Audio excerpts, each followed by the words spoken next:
மக்கள் ஏன் வன்முறை உணர்ச்சி அதிகமாகி அழிவு வேலைகளில் ஏன் ஈடுபடுறாங்க? ஒரு கலவரம், சண்டைகள் எல்லாமே அழிவு உணர்ச்சி ஏன் அதிகமாச்சுது?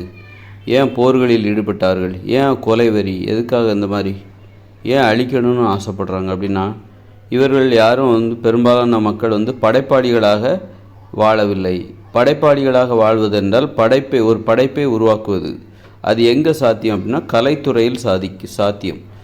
நீங்கள் ஒரு ஓவியராகவோ அல்லது சிற்பியாகவோ அல்லது நடன கலைஞராகவோ நடனம் ஆட வேண்டும், ஓவியம் வரைய வேண்டும், சிற்பம் செய்ய வேண்டும், கவிதை எழுத வேண்டும், கதை சொல்ல வேண்டும், அப்புறம் பாடல் பாட வேண்டும், நடனம் ஆட வேண்டும்.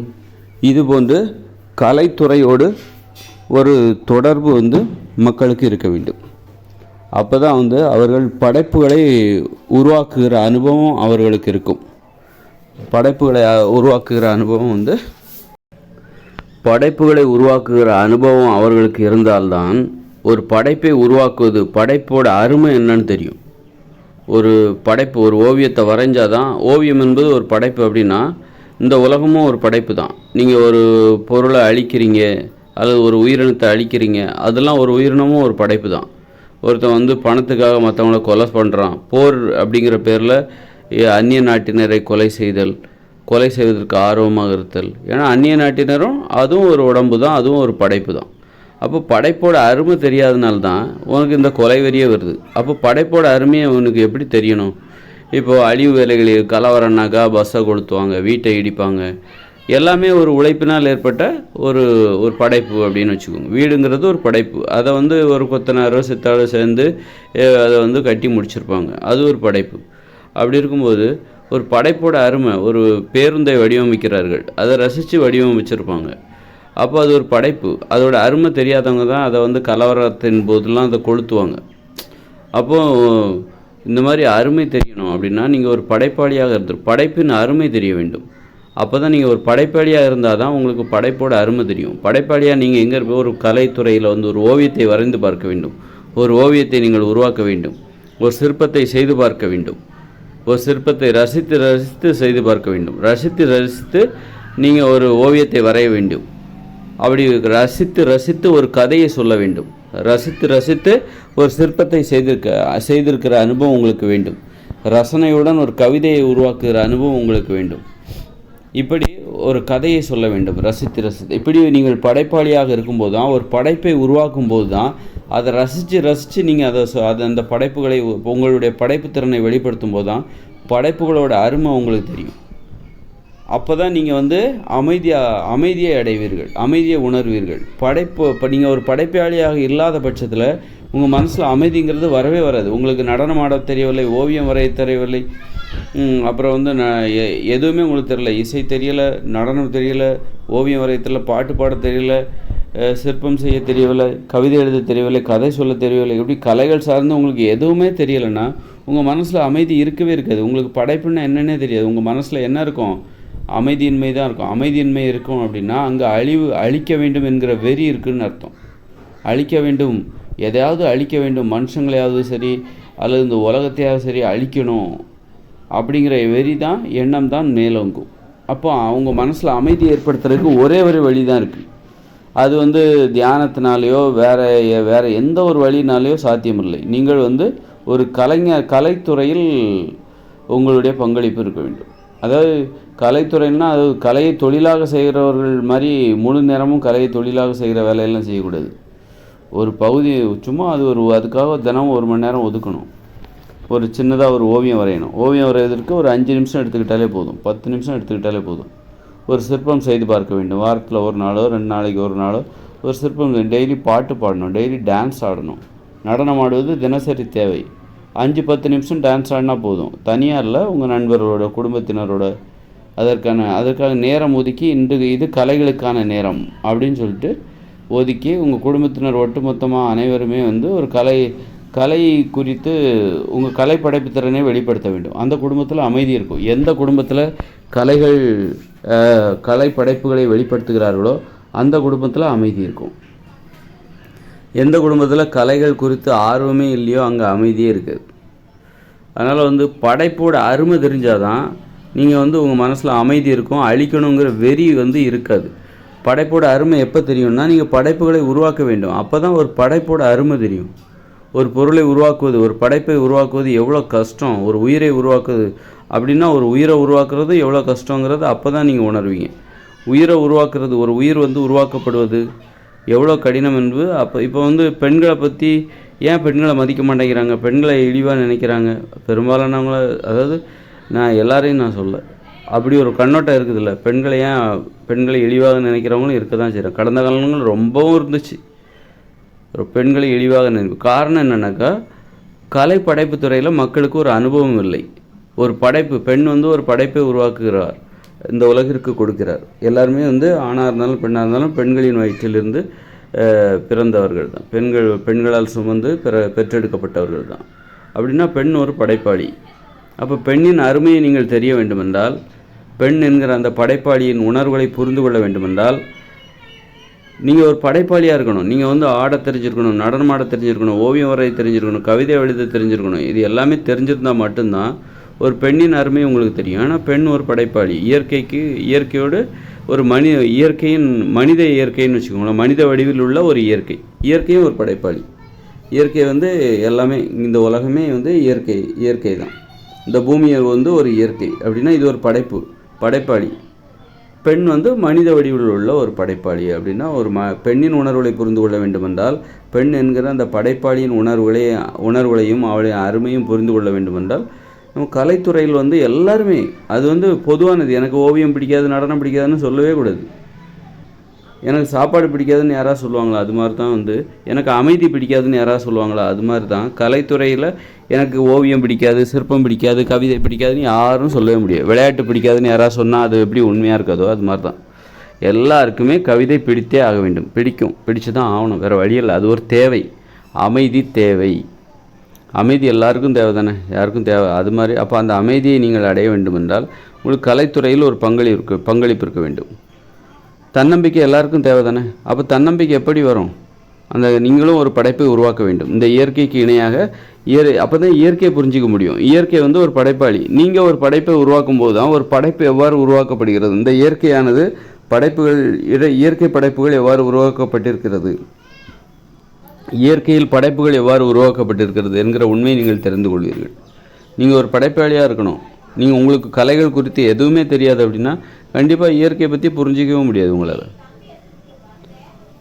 அதனால் வந்து அழகுணர்வு, ரசிக்கிற உணர்வு, அதுதான் கலை. ரசிக்கிற உணர்வு இருக்கணும், அழகுணர்வு, ரசனை உணர்ச்சி இல்லாதவர்கள் தான் அழிக்க வேண்டும் என்கிற ஆர்வத்துடன் அலைவார்கள், வெறியோடு சுற்றுவார்கள்.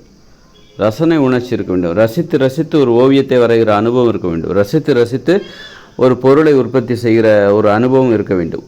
அப்படி இருக்கிறவங்களுக்கு ஒரு படைப்பை அழிக்கின்ற அந்த மனசு வராது. யாரெல்லாம் வந்து ஒரு ரசனை உணர்ச்சியை இழந்தவர்கள் தான் அழிக்க வேண்டும் என்கிற உணர்ச்சியில் ஆர்வமாக இருப்பார்கள். அதனால் ஒரு படைப்பு வந்து ஏன் வந்து எந்த அளவுக்கு முக்கியம் அப்படின்னா, நீங்கள் ஒரு படைப்பாளியாக இருந்தால் தான் இந்த இயற்கையை புரிஞ்சிக்க முடியும். படைப்பை பற்றி, படைப்பின் ரகசியத்தை தெரிஞ்சிக்க முடியும். படைப்பு எப்படி உருவாக்கப்படுகிறது, இது எப்படி உருவாச்சுது, இந்த இயற்கை எப்படி உருவாச்சுது, ஒரு மரம் எப்படி உருவாச்சுது, இந்த இயற்கையில் உள்ள ஒவ்வொரு உயிரினமும் எப்படி உருவாச்சுது, ஏன் ஒவ்வொரு உயிரினமும் ஒவ்வொரு வடிவில் இருக்கிறது, புதுமையாக இருக்கிறது. இது எல்லாமே கலைத்துறையில் உங்களுடைய பங்களிப்பு வரும்போது இந்த இயற்கையை எளிதாக புரிஞ்சுப்பீங்க. கலைத்துறையில் உங்களுக்கு பங்களிப்பு இருக்கும்போது மூட நம்பிக்கைகளே இருக்காது.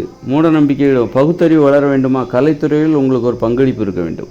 ஏன்னா கலைத்துறை என்பது கற்பனை திறனை அடிப்படையாக கொண்டது. கற்பனைன்னா என்னன்னு தெரிஞ்சுக்கணும் முதல்ல. அப்போ தான் நீங்கள் வந்து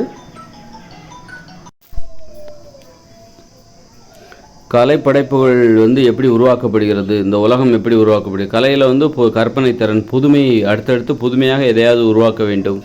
அப்போ இந்த உலகமே புதுமையானது தான், ஒன்றை போல் இன்னொன்று இல்லை. ஒரு ஆடோ மாடோ ஏதோ ஒன்றை போல் இன்னொன்று இல்லை. மனுஷங்க எப்படி முகம் வந்து வேற்றுமை, ஒரு முகத்தை போல் இன்னொரு முகம் இல்லையோ அது மாதிரி எல்லா உயிரினங்களும் அசலாக ஒரே மாதிரி எந்த உயிரினமும் இருக்க முடியாது. அப்போ இயற்கையோட இயல்பே புதுமை தான். அப்போ நீங்கள் உங்களுக்கு வந்து கலை படைப்பு துறையில் உங்களுக்கு ஒரு பங்களிப்பு இருந்தால் தான் உங்களுக்கு கற்பனை திறன்னா என்ன, புதுமைனா என்ன, அப்போ இந்த இயற்கையும் புரிஞ்சுப்பீங்க. ஏன்னா இயற்கையிலையும் அப்படி தான் இருக்குது. எல்லாமே புதுமையாக இருக்கிறது, ஒன்றிலிருந்து ஒன்று மாறுபட்டு இருக்கிறது, புதுமையாக இருக்கிறது. அப்போ அப்படின்னா அதான் கற்பனை திறன், புதுமையாக ஒன்றை உருவாக்குவது, அதான கற்பனை திறன்.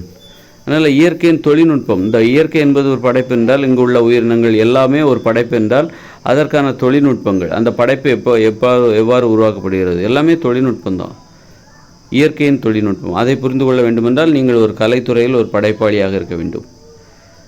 எளிய படைப்பாளியாக இருந்தாலே போதுமானது. அதை வைத்து நீங்கள் இந்த இயற்கையை புரிந்து கொள்வீர்கள். அதன் மூலம் இப்போ கற்பனை திறன்னா என்னன்னு தெரியும், எது அறிவியல் எது கற்பனை திறன் அப்படிங்கிற அந்த வேறுபாடு தெரியும். நீங்கள் கலைத்துறையில் உங்களுக்கு ஒரு அனுபவம் இருந்துச்சுன்னா எது கற்பனை எது அறிவியல், எது நிஜம், எது கற்பனை எது நிஜம்னு தெரியும். அப்போ உங்களுக்கு உங்களை யாரும் ஏமாற்ற முடியாது. இயேசு 3ஆம் நாள் உயிர்த்தெழுந்து மேலே போனார் அப்படின்னா அது எப்படி சாத்தியம், அது அறிவியல் ரீதியாக சாத்தியம் இல்லை, அது வெறும் கற்பனை தான், வெறும் கதை தான் அப்படின்னு நீங்கள் சொல்லிடுவீங்க. அது சாத்தியம் கிடையாது. இது வெறும் கதை, வெறும் கற்பனை. அனுமர் வானத்தில் பறந்து போனார், மலையை தூக்கிட்டு போனார் அப்படின்னு சொன்னால் அதை நீங்கள் நம்ப மாட்டீங்க. ஏன்னா அது வெறும் கற்பனை, ஏன்னா அது நடக்காது, அறிவியல் ரீதியாக அது சாத்தியம் இல்லை. அப்போ ஒரு கலைஞனாக இருப்பவர் கற்பனைனா என்னன்னு தெரியும் அவருக்கு. கலைஞராக இருப்பவர் ஒரு கலைப்படைப்புகளை உருவாக்குகிறவர், ஓவியம் வரை தெரிந்தவர், கதைகள் சொல்ல தெரிந்தவர், கற்பனையுடன் கதைகளை சொல்ல தெரிந்தவருக்கு எது கற்பனை எது நிஜம் என்கிற உண்மை அவருக்கு தெரியும். அப்போ அவர் ஏமாற மாட்டார்.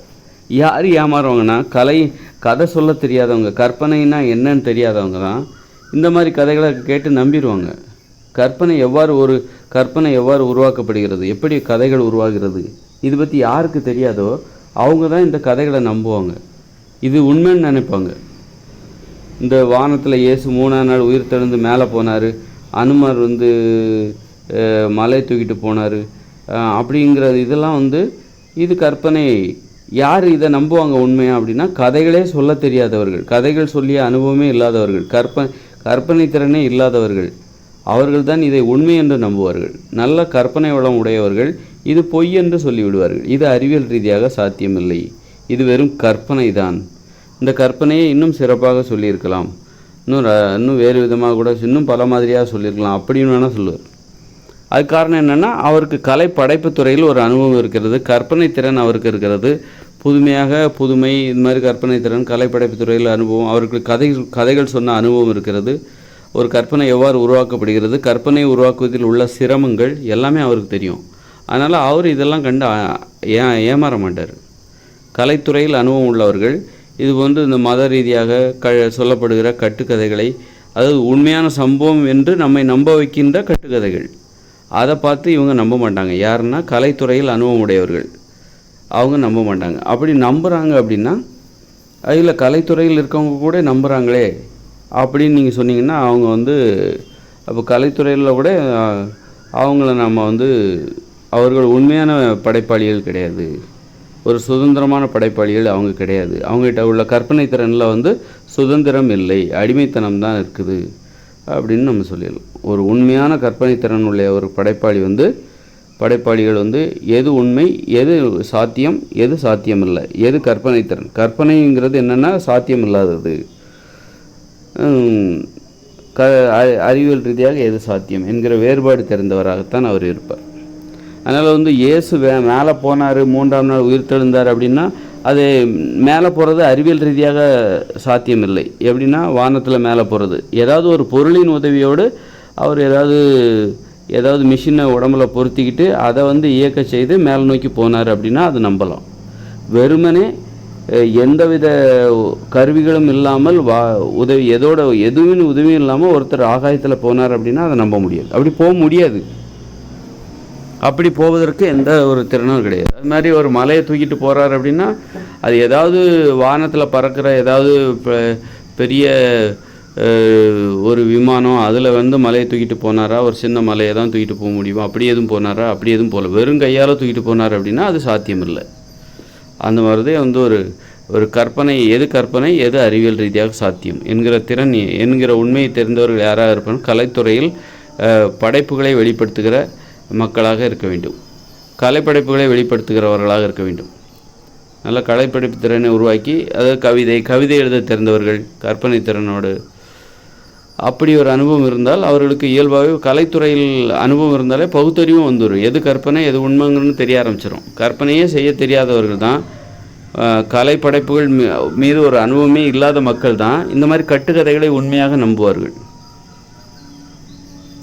அதனால் கலைத்துறை என்பது அது ஒரு பகுத்தறிவு தான். அதன் வாயிலாகவும் நீங்கள் பகுத்தறிவை பெற முடியும்.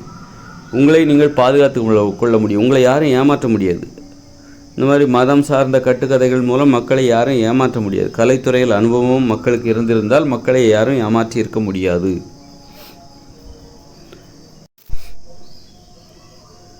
அதனால் இந்த உலகத்தில் அழிக்கணும், அழிவை ஏற்படுத்த வேண்டும் என்பவர்களுக்கு இடையில் அவர்களிடமிருந்து இந்த உலகை பாதுகாக்க வேண்டும் என்பவர்களுக்கு இடையில் ஒரு போட்டி நடந்துகிட்ருக்கு. இந்த உலகத்தில் அழிக்கிறவங்க இருக்காங்க ஒரு கூட்டம், எல்லா நாட்டிலையும் இருக்காங்க. அது மாதிரி அழிக்கிறவர்களிடமிருந்து அழிக்கிற நோக்கமுடையவர்களிடமிருந்து இந்த உலகத்தை பாதுகாக்கணும், மக்களை பாதுகாக்கணும், மனித வாழ்க்கையை பாதுகாக்கணும் அப்படின்னு நினைக்கிற ஒரு கூட்டம் இருக்குது.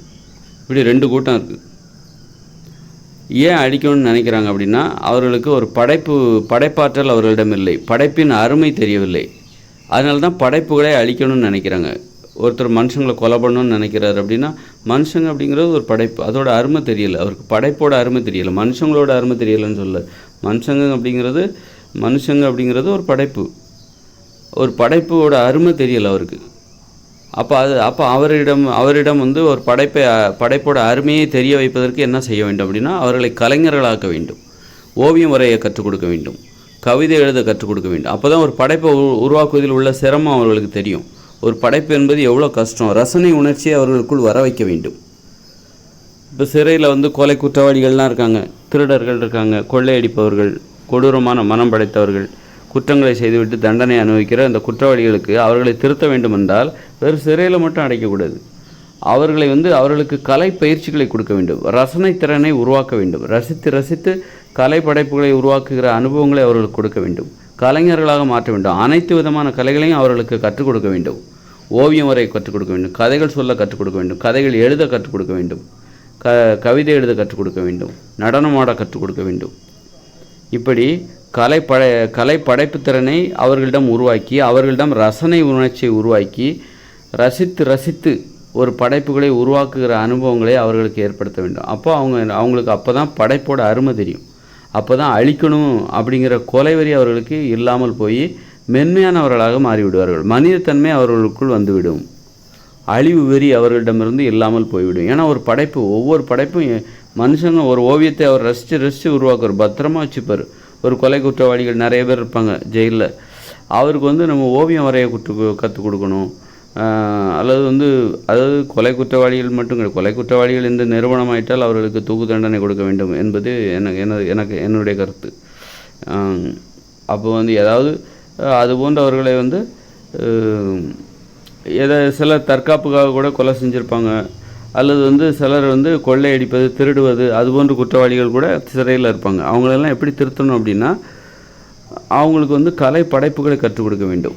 ஒரு படைப்புகளோட அருமை எப்படி, ஒரு படைப்பை உருவாக்குவது எவ்வளோ சிரமம் இருக்கிறது, அதை அவங்களுக்கு கற்றுக் கொடுக்கணும், கலைஞர்களாக மாற்ற வேண்டும். அவர்களிடம் இயற்கையாக இருக்கிற அந்த ரசனை உணர்ச்சியை வெளிப்படுத்த வேண்டும், ரசனை உணர்ச்சியை ஊக்குவித்து அதை அவர்களுக்கு காண்பிக்க வேண்டும். உங்களிடம் இப்படி ஒரு ரசனை உணர்ச்சி இருக்கிறது, அப்போ தான் தெரியும் ஒரு படைப்புங்கிறது எவ்வளோ அருமையானது. அப்போ நம்ம அழிக்கிற வேலைகளை நாம் ஈடுபடுறோம், அப்போ நம்முடைய செயல் எவ்வளோ மோசமானதுன்னு அவங்களுக்கு அப்போ தான் தெரிய வரும். அப்போ தான் எதையும் அழிக்கிறது ஈஸி, ஒரு படைப்பை ஆக்குவது தான் கஷ்டம், ரொம்ப கடினம் அப்படின்னு அவங்களுக்கு அப்போ தான் தெரிய வரும். வேறு எந்த வழியிலையும் நீங்கள் அவங்களுக்கு எதையுமே புரிய வைக்க முடியாது. குற்றவாளிகளை வேறு திருத்துவதற்கு எந்த வழியை கையாண்டாலும் அது பெரிதாக பலன் தராது. ஆனால் இந்த வழி சிறப்பாக பலன் தரும். சிறையில் இருப்பவர்கள் இருக்கும், அவர்களுக்கு முதல்ல உள்ளுக்குள்ளே, அதாவது ஒரு ஆயுள் தண்டனை கைதி, எந்த தண்டனையாக இருந்தாலும் சரி, சிறையில் இருந்தால் அவர்கள் திருந்த வேண்டும். திருத்துகிற நோக்கம்தான் சரி. அதே நேரத்தில் தண்டனையும் அனுபவிக்கணும். தண்டனை காலத்தில் அவர்கள் திருந்த வேண்டும், அவ்வளோதான். மற்றபடி அவர்களை திருத்தி அனுப்பணும் அப்படிங்கிறத விட, அவர்களுக்கு ஒருத்தர் ஆயுள் தண்டனை பெற்றிருக்கார் அப்படின்னா அந்த ஆயுள் தண்டனை காலத்தில் அவர் திருந்துவதற்கு முயற்சி செய்ய வேண்டும். இதுதான் சிறையோட நோக்கமாக இருக்க வேண்டும்.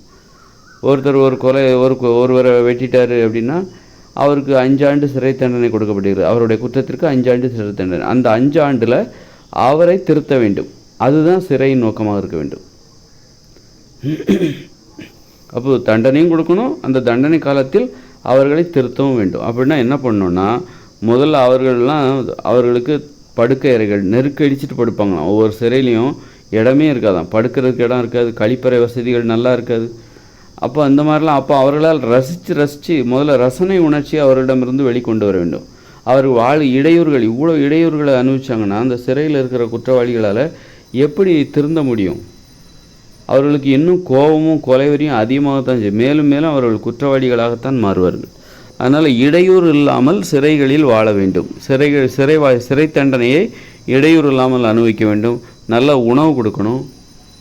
நல்ல உணவு, படுக்கை அறை நல்ல இடைவெளியோடு இருக்கணும். நல்ல உணவு கொடுக்கணும். அவர்களுக்கு கலை படைப்புகளை கற்றுக் கொடுக்க வேண்டும். கல்வியை கற்றுக் கொடுக்க வேண்டும். அப்புறம் தொழில் செய்ய வைக்கணும். இந்த 3ஐயும் செஞ்சு அவர்களுக்கு நியாயமாக கிடைக்கிற வெளியில் என்ன ஊதியம் கொடுக்குறாங்களோ அதை ஊதியம் கொடுத்து அதை சேமித்து வச்சுட்டு போகும்போது திருப்பி கொடுத்துடலாம். அப்புறம் சிறையில் நிறைய வெளியே விற்கிற பொருட்கள்லாம் உள்ள விலை அதிகம். இந்த மாதிரி ஒரு சிறையின் நோக்கமே வேறு மாதிரி நிற்குது. அதனால் உண்மையிலே எளிதாக அவர்களை திருத்தி விடலாம். குற்றவாளிகளை அவர்களுடைய தண்டனை காலத்தில் அவர்களை திருத்தி விடலாம். தண்டனை கண்டிப்பாக கொடுக்கப்பட வேண்டும். அந்த குற்றங்களுக்கு இணையான தண்டனை கொடுக்கப்படும். அந்த வகையில் கொலை குற்றத்தில் ஒருத்தர் அநியாயமாக இன்னொருத்தர் கொலை பண்ணுறாருன்னா அப்படி கொலை செய்கிறவருக்கு மரண தண்டனை கொடுத்து விட வேண்டும். அதில் எனக்கு மாற்று கருத்து கிடையாது. அப்படி இருக்கும்போது சிறையில் அதே நேரத்தில் தண்டனை அனுபவிக்கிறாங்களா அவர்களை திருத்துவதற்கு என்னெல்லாம் பண்ணணும்? முதல்ல அவர்கள் இடவசதி இடையூறு இல்லாமல் வாழ வேண்டும். அப்புறம் கழிப்பிட வசதி அற்புதமாக இருக்க வேண்டும். நல்ல குடிநீர், நல்ல உணவு கொடுக்கப்பட வேண்டும். அப்புறம் அவர்கள் இங்கு வேலை செய்ய வேண்டும். முதல்ல நல்ல கலைகள் அனைத்தையும் கற்றுக் கொடுக்க வேண்டும். அவர்களை திறனை வெளிப்படுத்த வேண்டும். படிப்பு கல்வி எல்லாத்துக்கும் எழுத படிக்க கற்றுக் கொடுக்கணும். அப்புறம் நல்ல கலை படைப்புகளை கற்றுக் கொடுக்க வேண்டும். அப்புறம் நல்ல என்ன வேலை செஞ்சாலும் அதற்கு உரிய ஊதியம் கொடுக்கப்படும். வெளியே என்ன ஊதியம் கொடுக்குறாங்களோ அதை கொடுத்து வங்கி கணக்கில் சேர்த்து கொள்ள வேண்டும். இந்த மாதிரி உள்ளுக்குள்ளேயும் அவர்கள் உள்ளுக்குள்ளே நல்ல உணவு கிடைக்கிறதில்ல, வேலைக்கு ஒழுங்காக முழுமையான ஊதியம் கிடைக்கிறதில்ல, படுத்து தூங்குறதுக்கு நல்ல ஆரோக்கியமான வசதி கிடையாது, ஃபேன் கிடையாது, மின்சரி கிடையாது. இப்படியெல்லாம் நிறைய உள்ளே போய் சித்திரவதையை அனுபவிக்கிறாங்க. சிறை தண்டனைங்கிறது என்னென்னா தனிமைப்படுத்துவது தான் சிறை தண்டனையாக இருக்க வேண்டும். ஒரு சிறையில் அடைச்சி போடுறோம், அங்கே போயிட்டு நெருக்கி அடிச்சுட்டு அதாவது படுக்கிறதுக்கு ஒழுங்காக வசதி இல்லாமல் கொடுக்கறது, அப்புறம் நல்ல உணவு கொடுக்காமல் சித்திரவதை செய்கிறது, அது மேலும் மேலும் அவர்களை குற்றவாளிகளாகத்தான் அது மாற்றும். மேலும் மேலும் அவர்கள் திருந்தவே மாட்டார்கள், குற்றவாளிகளாகத்தான் போவார்கள். திருந்துவதற்கு முதல்ல உள்ள ஒரு நல்ல சூழ்நிலை தேவை இருந்தாலே போதும். சிறை இருந்தாலே நிறைய அவர்கள் அப்புறம் கலை படைப்புகளை கற்றுக் கொடுக்க வேண்டும். முக்கியமாக கலை படைப்புகளை கற்றுக் கொடுக்க வேண்டும். ஓவியம் வரைய கற்றுக் கொடுக்க, நடனமாட கற்றுக் கொடுக்க வேண்டும், பாடல் பாட, கதைகள் சொல்ல, சிற்பம் செய்ய, இப்படி கலை படைப்புகளை படைப்பு திறனை அவர்களிடம் உள்ள படைப்பு திறனை வெளிப்படுத்துவதற்கு வாய்ப்பளிக்க வேண்டும். ரசனை உணர்ச்சியை அவர்களிடம் வெளிப்படுத்த வேண்டும். ரசித்து ஒரு ஓவியத்தை வரையணும். சிறை வாழ்க்கையாக இருந்தாலும் அவர்கள் அதற்குள் அவர்கள் ரசனை உள்ளவர்களாக இருக்க வேண்டும். அந்த வாழ்க்கையில் எப்படி ரசனை உணர்ச்சியோடு இருக்க வேண்டும், ரசனையுடன் வாழ வேண்டும் அப்படிங்கிறது வந்துட்டாலே இப்படித்தான் நம்ம மக்களையும் பார்க்கணும். மக்களையும் அவர்கள் ரசித்து வாழ வேண்டும் இந்த வாழ்க்கையை. அப்போ எல்லாருக்கும் ஓவியம் வரைய தெரிஞ்சிருக்கணும். அடிப்படை தகுதி ஓவியத்தை பற்றிய அடிப்படை புரிதல் இருக்கணும். கலைகளை பற்றிய நடனம், பாடல், அனைவருக்கும் நடனம் ஆட தெரிந்திருக்க வேண்டும். ஓவியம் வரைய கவிதை எழுத தெரிந்திருக்க வேண்டும், பாட்டு பாட தெரிந்திருக்க வேண்டும், கதைகள் சொல்ல தெரிந்திருக்க வேண்டும். இதற்கு தனி பயிற்சியை கொடுத்து தேர்ச்சி பெற்றவர்கள் என்கிற சான்றிதழ்கள் கூட அவர்களுக்கு வழங்க வேண்டும். இப்படி இப்போ தமிழ்நாட்டில் 8 கோடி பேர் இருக்காங்க. 8 கோடி பேருக்கும் அனைத்து கலைகளையும் பற்றிய அடிப்படை கல்வி, அடிப்படை புரிதல் அவர்களுக்கு இருக்க வேண்டும். அவர்கள் பெரிய தொழிலாக செய்ய போகிறோம் அது அப்படி இல்லாமல் ஒரு அடிப்படை அவர்களுடைய சந்தோஷத்திற்காக இந்த ஓவியம் எப்படி உருவாக்கப்படுகிறது என்கிற கேள்வி அவர்களுக்குள் இருக்கக்கூடாது. அப்படின்னா அவர்களை ஓவியம் வரைய கற்றுக் கொடுக்க வேண்டும். ஓவியம் வரைய கற்றுக் கொடுத்து விட்டால் அப்போ ஓவியம் எப்படி வரையப்படுகிறது என்கிற கேள்வி அவர்கள் மனதில் இருக்காது. அப்போ நடனம் ஆட கற்றுக் கொடுக்க வேண்டும். நடனம் ஆட தெரியாதவர்களே இருக்கக்கூடாது. நடனம்னா என்ன அப்படிங்கிற ஒரு அடிப்படை புரிதல் அவர்களுக்கு இருக்க வேண்டும். அப்படி ஒரு சான்றிதழ் கொடுத்து விட வேண்டும். நடன கலையை பற்றிய அடிப்படை புரிதல் இவருக்கு உள்ளது என்று சான்றடிக்கப்படுகிறார். இப்படி அனைத்து கதைகள் சொல்ல தெரிந்திருக்க வேண்டும். கதை சொல்வதற்கு பயிற்சி தேர்வுலாம் வச்சு இவர் கதைகள் நன்றாக புதிதாக கற்பனை செய்து புதிய புதிய கதைகளை சொல்ல தெரிந்தவராக இருக்கிறார் என்று சான்றளிக்கப்படுது அப்படின்னு ஒரு சான்றளி. அதுமாதிரி நடனம் ஆட தெரிஞ்சிருக்கணும், பாட்டு பாட தெரிஞ்சிருக்கணும். பாட்டுன்னா சொந்தமாக ஏதாவது பாட்டு இசை இந்த மாதிரி இருக்கணும். அந்த மாதிரி ஒரு தேர்ச்சி. இவர் ஒரு மனிதத்தன்மை உள்ளவர். இவர் அமைதியை விரும்புபவர். ஏனென்றால் இவர் கலைகள் அனைத்தையும் கலைப்படைப்புத்திறன் இவரிடம் இருக்கிறது. கலைப்படைப்புத்திறன் பல கலைகள் எப்படி படைக்கப்படுகிறது என்கிற திறன் உடையவராக கலைப்படைப்புத்திறன் உடையவராக இவர் உள்ளார். கலைகள் குறித்த அறியாமை இவரிடம் இல்லை. கலைப்படைப்புத்திறன் குறித்த அறியாமை இவரிடம் இல்லை அப்படிங்கிற ஒரு சான்றிதழை கொடுத்துடணும். 8 கோடி பேருக்கும் இப்படி ஒரு சான்றிதழ் பள்ளியிலே கொடுத்துடலாம். பள்ளியிலே அதற்கான ரொம்ப இதில் ஸ்ட்ரிக்டாக இருக்கணும். ஓவியம் வரைய தெரியாதவங்களே இருக்கக்கூடாது, நடனம் ஆட தெரியாதவங்களே இருக்கக்கூடாது. இதன் மூலம் அவர்களுடைய வாழ்க்கையில் அமைதியை ஏற்படுத்த முடியும். ஒரு படைப்போட அருமை அப்போ தான் தெரியும். ஒரு படைப்பை உருவாக்குவதில் உள்ள சிரமம் அப்போ தான் அவங்களுக்கு தெரியும். அப்போ தான் அவங்க மனுஷங்களை புரிஞ்சுப்பாங்க, மதிப்பாங்க. வாழ்க்கையில் அமைதி ஏற்படும். கலைப்படைப்பு திறனுக்கு அவ்வளோ முக்கியத்துவம் இருக்குது. அதனால் அதெல்லாம் அலட்சியப்படுத்தக்கூடாது. அலட்சியப்படுத்தினா அழிக்கின்றவர்கள் தான் இங்கே அதிகமாகிட்டே இருப்பாங்க.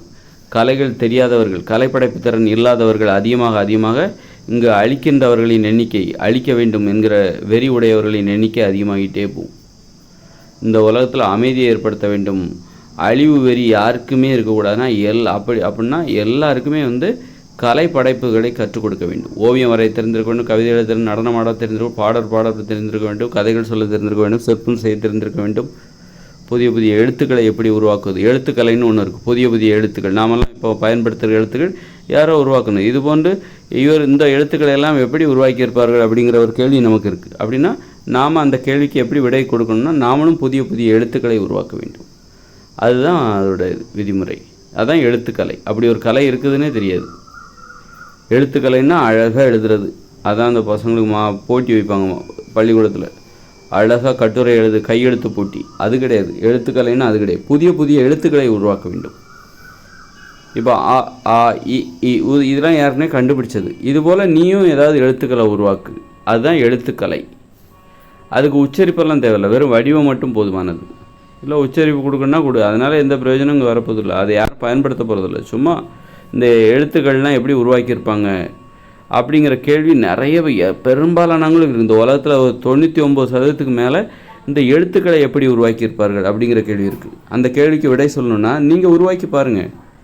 நீங்களும் ஆனா அப்படிங்கிற அந்த வடிவம் இருக்குல்ல, அந்த எழுத்துக்கான வடிவம் அதுபோன்று நீங்களும் ஏதாவது வேறு ஆண்ட்டு இல்லை, ஏதோ ஒரு எழுத்து மாதிரி ஏதாவது ஒரு எழுத்துக்களை உருவாக்கிக்கிட்டே இருங்க.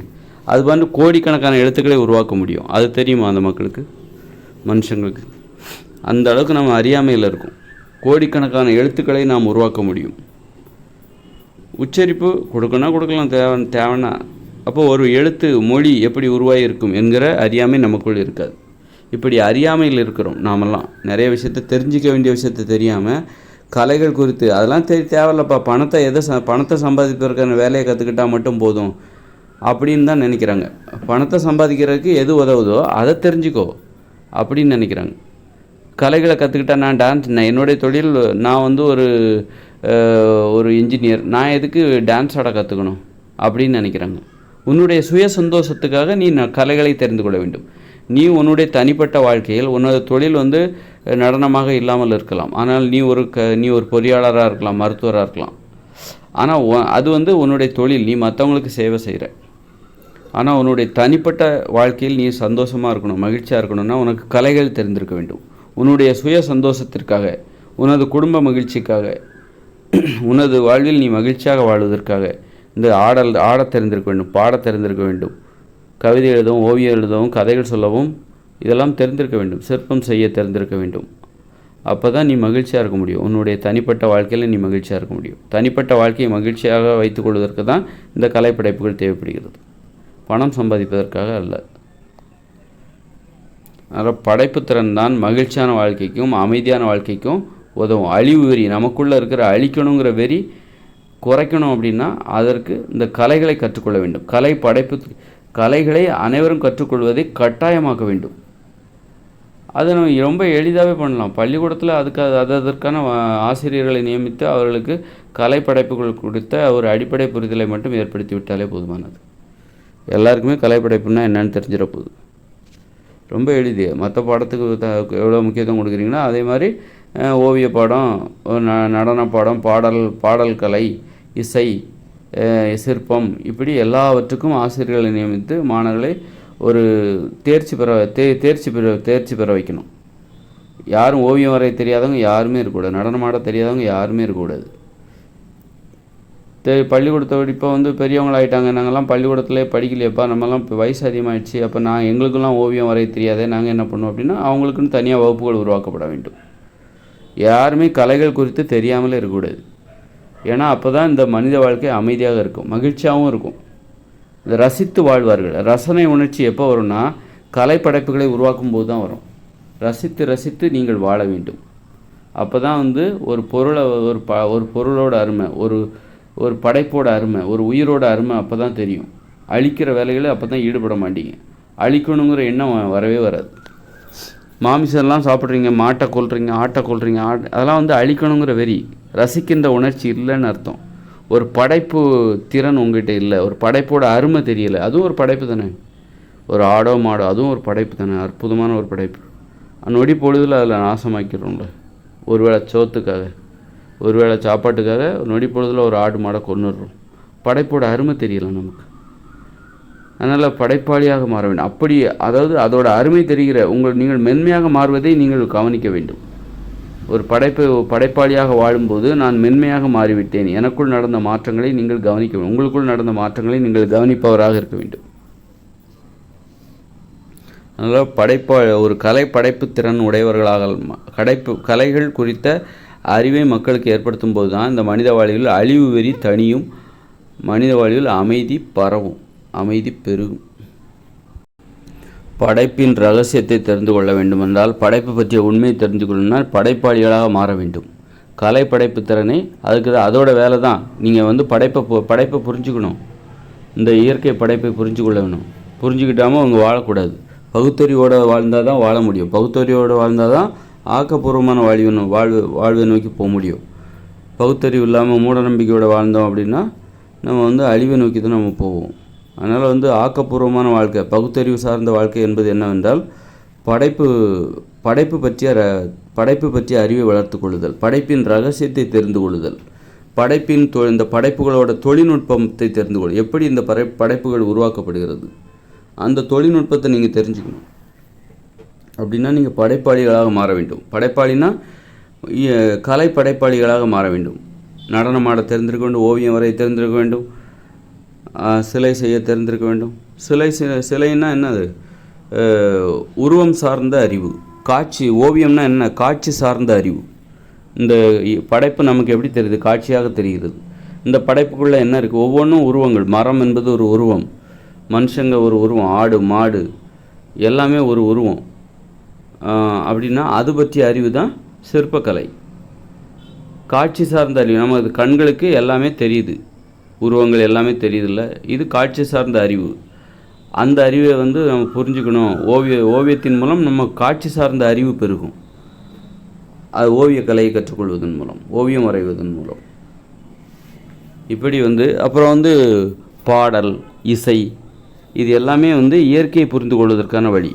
ஏன்னா ஒலி, பாடல், இது எல்லாமே ராகம், இது எல்லாமே இயற்கையில் இருக்குது. இயற்கையின் உணர்வுகள், இயற்கையின் வெளிப்பாடுகள். அதை நம்ம புரிஞ்சுக்கிறதுக்காக தான் இப்போ அசைவுகள், மரம் ஆடுகிறது, மனுஷங்க நடக்கிறாங்க, ஆடு மாடு எல்லாமே நடக்கிறது. இந்த உலகத்தில் உள்ள எல்லாமே அப்படியே இருக்கிறது இல்லை, அசைகிறது. அப்படி தானே? காற்று வீசுகிறது, அசைகிறது. அப்போ அசைவுகளை பற்றிய அறிவை நாம் தெரிந்து கொள்ள நடனம் ஆட வேண்டும். நடனம் ஆடும்போது இதன் மூலம்தான் இயற்கையின் பண்புகள். இயற்கையோட பண்புகள் என்னது? காட்சி. இயற்கை எப்படி தெரியுது? கண்களுக்கு காட்சியாக தெரிகிறது. இயற்கையில் உள்ள ஒவ்வொரு உயிரினத்திற்கும் ஒரு வடிவம் இருக்குது, ஒரு உருவம் இருக்கிறது. அதை தெரிஞ்சுக்கணுன்னா நீங்கள் சிற்பக்கலை கற்றுக்கணும்.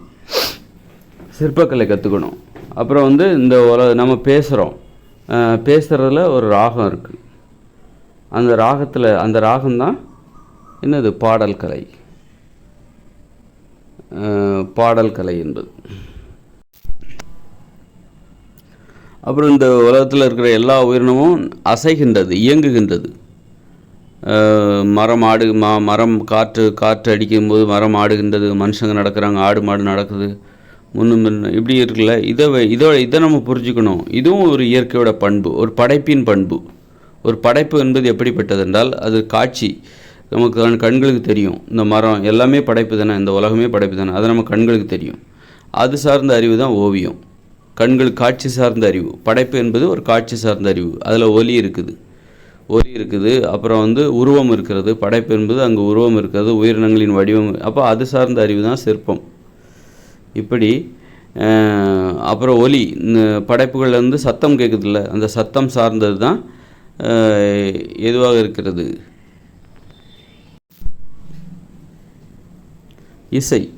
இசை என்பது வித்தியாசமான ஒலிகளை வாய் மூலம் ஏற்படுவது தான் இது இயற்கையான இசை.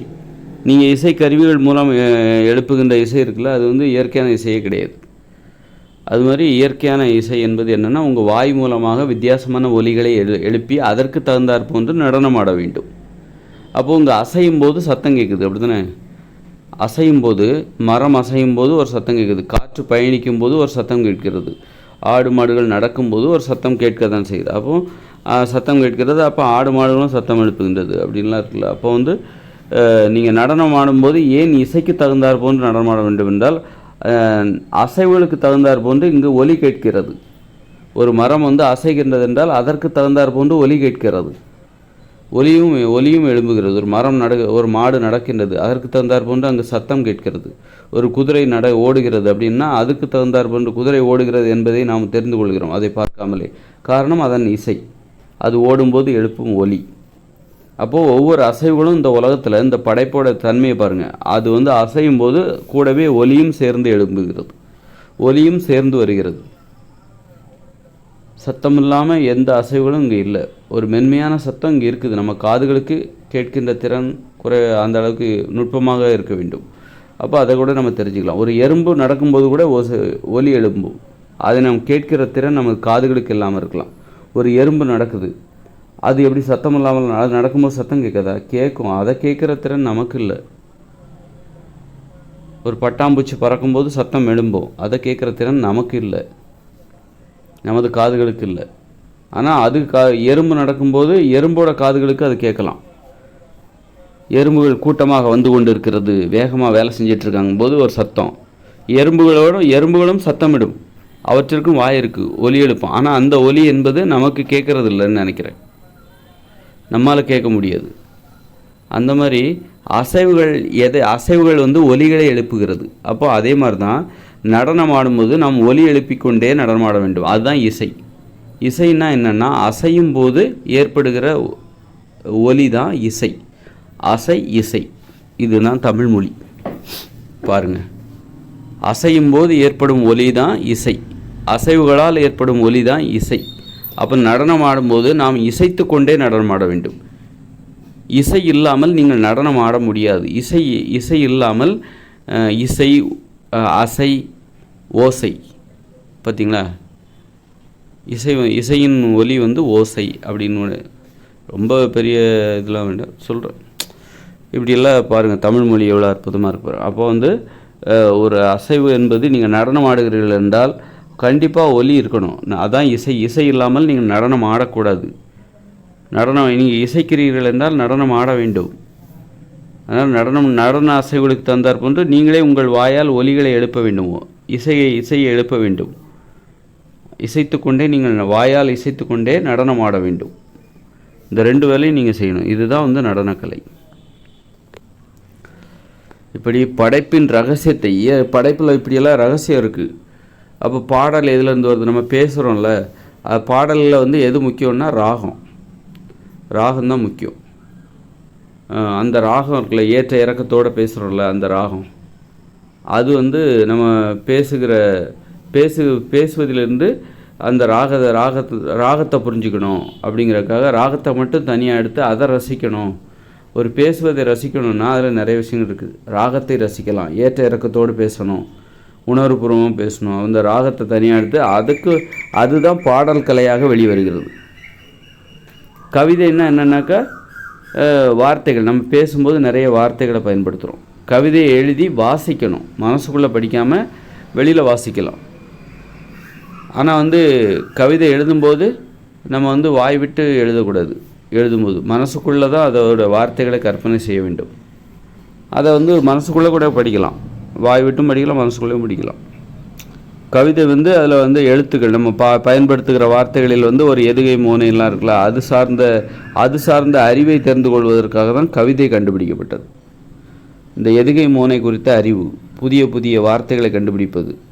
நம்ம பேசும்போது ஒரே வார்த்தைகளை பயன்படுத்தாமல் புதிய புதிய வார்த்தைகளை பயன்படுத்த வேண்டும். அப்போ அதை புரிஞ்சுக்கணும் அப்படின்னா பேசுகிற அந்த நுட்பத்தை புரிஞ்சுக்கணும் போது நம்ம கவிதை எழுத தெரிஞ்சிருக்கணும். இப்படி படைப்பின் ரகசியத்தை புரிந்து கொள்வதற்காகத்தான் இந்த கலைப்படைப்புகள் இருக்கிறது. நீங்கள் படைப்போட ரகசியத்தை புரிஞ்சுக்கணுமா, படைப்பின் தொழில்நுட்பத்தை தெரிஞ்சுக்கணுமா, இந்த படைப்பு எப்படி உருவாக்கப்பட்டிருக்கிறது அதை தெரிஞ்சுக்கணும். நம்ம வாழ்நாள் முழுவதும் தெரிஞ்சுக்கிட்டே இருக்கணும். மனுஷன் உயிரோடு இருக்கிற வரைக்கும் தெரிஞ்சுக்கிட்டே இருக்கணும். அப்போ அதற்கான ஒரு வழி தான் கலை படைப்பு திறன். கலைகளை கற்றுக்கொள்வதால் நீங்கள் படைப்பின் ரகசியத்தை தெரிஞ்சுக்கலாம். மற்றபடி இந்த அணு ஆராய்ச்சி, விண்வெளிக்கு போகிறது, மண்ணை நோண்டி ஒரு அணு ஆராய்ச்சி, துகள், இந்த மாதிரி நுண்ணோக்கி, இதெல்லாம் தேவையில்லை. ஒரு வெளிப்படையாக ஒரு மென்மையான ஒரு ஆராய்ச்சி, பகுத்தறிவுடன் ஆக்கப்பூர்வமான ஆராய்ச்சி. இப்போ இதெல்லாம் நுண்ணோக்கி விண்வெளிக்கு போகிறது இதெல்லாம் அழிவுபூர்வமான ஆராய்ச்சி. இப்படி ஆராய்ச்சி பண்ணுறதுனால அழிவு தான் ஏற்படும். இந்த மாதிரி ரொம்ப விண்வெளிக்கு போகிறது, அப்படி அணுத்துகள் இப்படின்னு ஆராய்ச்சியெல்லாம் பண்ணுறதுனால அழிவு தான் ஏற்படும். ஆக்கப்பூர்வமான ஆராய்ச்சிங்கிறது நீங்கள் இந்த படைப்பு குறித்து, இயற்கையின் படைப்பு குறித்து ஒரு ஆராய்ச்சி பண்ணணும். ஒரு மகிழ்ச்சியான ஆராய்ச்சி கண்டிப்பாக பண்ணியே ஆகணும். அதை எப்படி பண்ணணும் அப்படின்னா பாதுகாப்பாக பண்ணணும், எளிதாக பண்ணணும், சந்தோஷமாக பண்ணணும். அப்படின்னா படைப்பு கலைஞர்களாக மக்கள் வாழ வேண்டும். அனைவருக்குமே ஆட தெரிஞ்சிருக்கணும், நடனம் ஆட தெரிஞ்சிருக்கணும், பாட தெரிஞ்சிருக்கணும், கதை சொல்ல தெரிஞ்சிருக்கணும். இப்படி கலைஞர்களாக அவர்கள் வாழ வேண்டும்.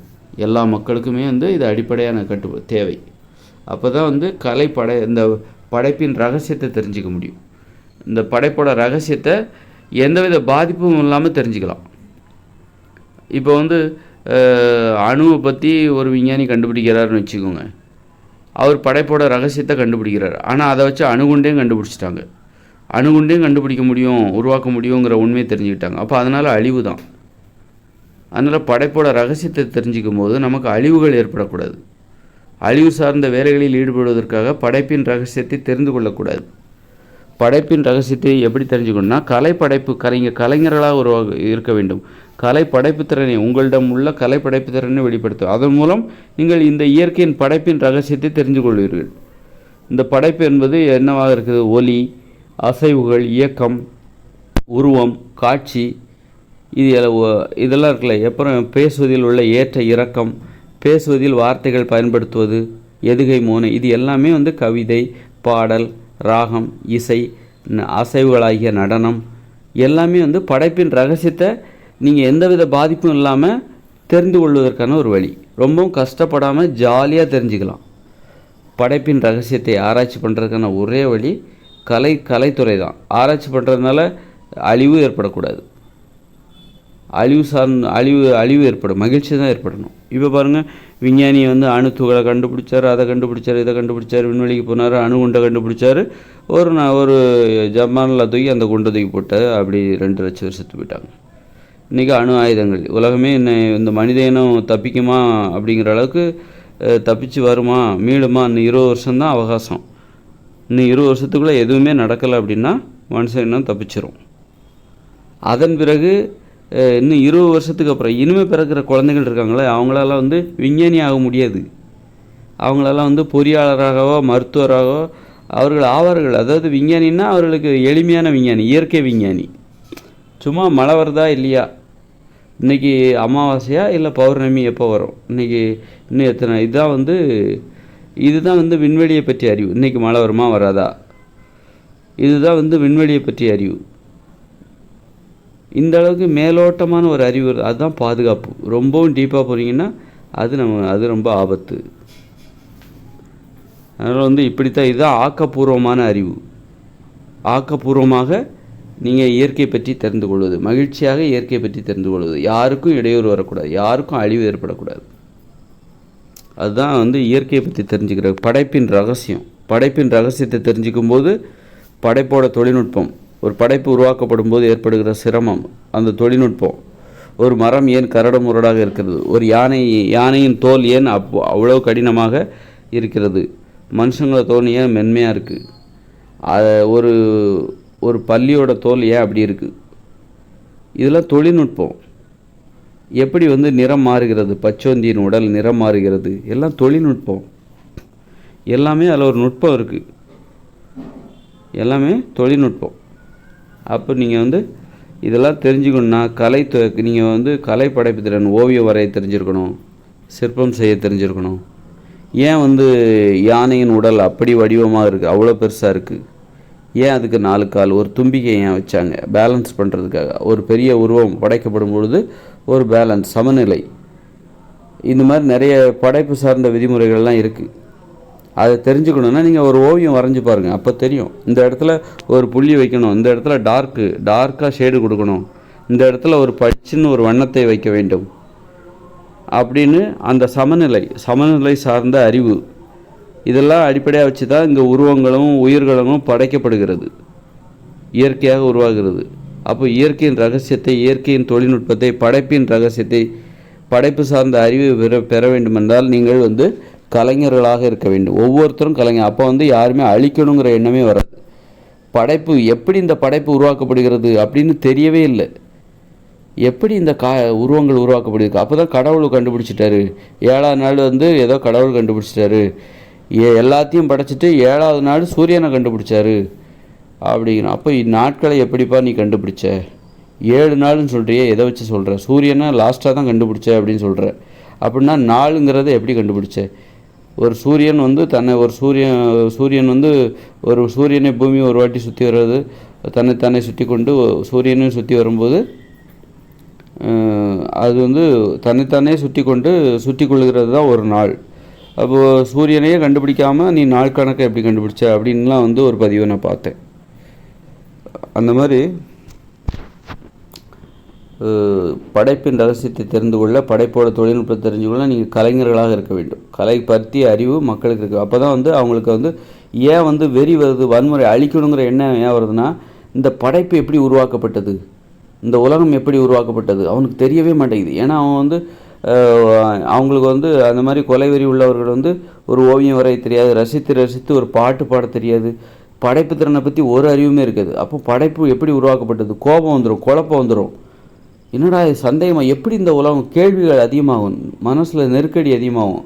அந்த கேள்விகள், இந்த உலகம் எப்படி உருவாச்சுது, மனுஷங்க எப்படி படைக்கப்படுகிறார்கள், அப்போ ரொம்ப குழப்பமாக இருக்கும், கோபம் வந்துடும். விடை தெரியாத போது கோபம் இந்த படைப்பை அழிச்சிருப்பா. அப்போ அதை தெரிஞ்சுக்கிட்டேன்னு வச்சுக்கேன், எப்படி இந்த படைப்பு உருவாக்கப்படுகிறது, இந்த தொழில்நுட்பம் என்ன, எல்லாத்தையும் தெரிஞ்சுக்கிட்ட அப்படின்னா அந்த படைப்பின் தொழில்நுட்பம், படைப்பின் ரகசியம், படைப்பு சார்ந்த அறிவை நீ வளர்த்து கொள்ள முடியும் என்றால் உனக்கு படைப்போடு உனக்கு ஒரு உறவுமுறை ஏற்படும். படைப்பை அப்போ தான் நீ ரசிப்ப. ஏன்னா நீ படைப்புக்கு நிகரானவராக நீ எப்போ மாறுற அப்படின்னா கலைஞர்களாக மாறும்போது தான். நீயும் உனது படைப்பு திறனை வெளிப்படுத்தும் போது படைப்புக்கு நிகராக நீனும் உயர்கிறாய் என்கிற எண்ணம் உனக்கு வருகிறது. ஒரு படைப்போட அருமை அப்போ உனக்கு தெரியும். படைப்போட அருமை, ஒரு படைப்பு உருவாக்கப்படுவது எவ்வளோ கஷ்டம்னு தெரியும். அப்போ அநியாயமாக ஒரு படைப்பை அழிப்பது, ஒரு உயிர்களை அழிப்பது எவ்வளோ மோசமான செயல், அழிவு சார்ந்த வேலை என்பது எவ்வளோ மோசமான செயல் அப்படின்னு சொல்லிட்டு ஒரு நியாயமற்ற செயல் என்பது அப்போது தான் புரியும். அதனால் மக்கள் அனைவரையும் கலைஞர்களாக மாற்றிவிட்டாலே இந்த உலகம் அமைதியை அடைந்துவிடும். கலைஞர்களானா கலையில் போய் எல்லாரும் ஓவியராக தொழில் பாருங்கள் அப்படி கிடையாது. நீ என்ன வேணாலும் தொழில் பார்த்துட்டு போ, விவசாயம் பாரு என்ன. ஆனால் தினமும் 1 மணி நேரம் நீ கலை படைப்பு திறனை வெளிப்படுத்துவதற்காக செலவழிக்க வேண்டும். ஒரு 10 நிமிஷம் டான்ஸ் ஆடு, ஒரு 10 நிமிஷம் ஒரு ஓவியத்தை வரைந்து முடித்து விடு, ஒரு 10 நிமிஷம் 20 நிமிஷத்தில் ஒரு சிற்பத்தை செய்து விடு, ஒரு 10 நிமிஷம் செலவழித்து ஒரு கவிதையை எழுதிவிடு, ஒரு 10 நிமிஷம் செலவழித்து ஒரு பாடல் பாடு, 10 நிமிஷத்தில் ஒரு நடனம் ஆடு. போதும், ஒரு நாளைக்கு 10 நிமிஷம் போதும். ஏன்னா குறைவாக நேரம் கொடுத்தா தான் நீங்கள், ஏன்னா வாழ்நாள் முழுதும் நம்ம ஆட வேண்டியிருக்கு. ஒரே நாளில் ஆடி தீத்துற போகிறதில்ல. நடனமெல்லாம் ஒரே நாளில் ஆடினா நடனமெல்லாம் செலவாகிவிடும் அப்படி கிடையாது. நம்ம வாழ்நாள் முழுதும் ஆடணும். ஒரு நாளில் நம்ம நிறைய செய்ய வேண்டிய வேலைகள் நிறைய இருக்குது. வேறு நடனம் ஆடுவது மட்டும் நமது வேலை இல்லை. நம்ம கலைத்துறையில் கலை படைப்பு திறனை வெளிப்படுத்த வேண்டும், விளையாட வேண்டும், குடும்பத்திற்காக நேரம் செலவிட வேண்டும், காதலிக்க வேண்டும், நண்பரோடு பழக வேண்டும், தொழில் செய்யணும், குளிக்கணும், உடற்பயிற்சி செய்யணும், இப்படி நிறைய வேலைகள். வீட்டை தூய்மையாக வச்சுருக்கணும், உணவு சமைக்கணும், உணவை உற்பத்தி செய்யணும், இப்படி நிறைய வேலைகள் நமக்கு இருக்குது. ஒவ்வொரு நாளும் நாம் செய்யணும். ஆனால் எல்லாத்தையும் நம்ம செய்யணும். எனக்கு நிறைய வேலை கிடக்குதுன்னு சொல்லிட்டு டான்ஸ் ஆட கற்றுக்காமல் போயிடக்கூடாது. டான்ஸ் ஆடுறதே மறந்துடக்கூடாது. நிறைய வேலை இருக்குப்பா, யாருப்பா டான்ஸ் ஆடுறதுக்கலாம்? எல்லாமே முக்கியம். என் வாழ்க்கையில் எல்லாமே முக்கியம். எல்லாத்தையும் நம்ம செய்யணும்னா எல்லாத்துக்கும் ஒரு குறைவான நேரத்தை தான் நம்ம ஒதுக்கணும். குறைவான நேரத்தை ஒதுக்குனா தான் எல்லாத்தையும். அதனால தான் விவசாயத்தை கூட ஒவ்வொரு நாளும் 3 மணி நேரம் தான் அதுக்காக செலவிடணும். ஒரு தொழில் செய்வதற்காக. இயற்கையோடு இணைந்த மனித வாழ்க்கையில் இன்னும் 20 வருஷம் கழித்து வரப்போகிற இயற்கையோடு இணைந்த மனித வாழ்க்கையில் அங்கு வாழ்கிற மக்கள் தொழில் செய்வதற்காக வெறும் விவசாய தொழில் தான் அவங்க தொழில். அதுக்காக 3 மணி நேரம் தான் செலவிடுவாங்க. ஏன்னா நிறைய வேலை இருக்குது. டெய்லி செய்ய வேண்டிய வேலை நிறைய இருக்குது. விளையாடணும், ஆடணும், பாடணும், காதல், குடும்பம், உறவு முறைகள், நண்பர்கள், இப்படின்னு சொல்லிட்டு வீட்டை தூய்மையாக வைத்திருக்க வேண்டும். அவங்கவுங்க வேலையை அவங்கவுங்க தான் செய்வாங்க. அப்போது எல்லா வேலையும் செய்யணும்ல. எல்லாமே முக்கியம் தானே. இப்போ எல்லாத்துக்கும் ஒரு குறைவான நேரத்தை தான் ஒதுக்க முடியும். அதுதான் இந்த மாதிரி தான் இயற்கையோடு இணைந்த மனித வாழ்க்கை இருக்க போகிறது. அவர்கள் அதனால் ஒவ்வொருத்தருக்கும் பல வகையான அறிவு அவர்களுக்கு இருக்கும். பல்துறை அறிவு அவர்களுக்கு இருக்கும். மருத்துவராக கூட இருப்பாங்க. அவங்கவுங்க. ஏன்னா அங்கெல்லாம் மருத்துவர்கள் கிடையாது. அவங்கவுங்க உடம்பு அவங்கவுங்க தான் பார்த்துக்கணும். அந்த மாதிரி எல்லா விஷயங்களையும் தெரிஞ்சவர்களாக இருப்பார்கள். அவங்கவுங்க குடிசையை அவங்க தான் உருவாக்குவாங்க. அப்போ அவங்க பொறியாளராக இருப்பாங்க. கலைஞர்களாகவும் இருப்பாங்க. ஆடவும் தெரியும், பாடவும் தெரியும். அப்போ கலைஞர்களாகவும் இருப்பாங்க. அவங்கவுங்க உடம்பை ஆரோக்கியமாக வச்சுக்கணும், நோய்கள்லேருந்து பாதுகாக்கணும். அப்போது எல்லோரும் மருத்துவராக இருப்பாங்க. எல்லாருமே குடிசை அவரவர்களுக்கு தேவையான குடிசை அவரவர்களே உருவாக்கி கொள்வார்கள். அப்போ எல்லாருமே கட்டிட பொறியாளராக இருப்பாங்க. எல்லாருக்கும் விண்வெளி சார்ந்த அறிவும் இருக்கும். இன்றைக்கி மழை வருமா வராதா, இன்றைக்கி அமாவாசையா பௌர்ணமியா, இன்றைக்கி தேய்பிரையா வளர்பிரையா, இன்றைக்கி எந்த மாதம், இனிமேல் மே மாதம் வெயில் அதிகமாக இருக்கும், இனிமேல் ஜூன் மாதம் வந்துருச்சு, படிப்படியாக இனிமேல் வெயில் குறைய ஆரம்பிச்சிடும். இதுதான் விண்வெளி அறிவு. இதுதான் வாழ்க்கைக்கு தேவையான விண்வெளி அறிவு. மற்றபடி அது நெப்டியூன், ப்ளூட்டோ, சூரிய குடும்பம், சூரியனை சுற்றி எத்தனை கோள்கள் சுற்றுது, சூரியனை சுற்றி 9 கோள்கள், இதெல்லாம் தேவையில்லை. வாழ்க்கைக்கு தேவையில்லாத விஷயம்லாம் நம்ம கண்ணுக்கு தெரியணும். நமக்கு தெரிகிற விஷயம் நம்ம கண்ணுக்கு தெரியணும். வெறுங்கண்ணால் பார்க்கப்பட வேண்டும். நுண்ணோக்கியை பார்த்து ரொம்ப ஆராய்ச்சி பண்ணி அந்த மாதிரி எல்லாம் நமக்கு தேவையில்லை. அது வாழ்க்கைக்கு தேவையில்லாத விண்வெளி அறிவு. இப்படியாக போகிறோம். சரி.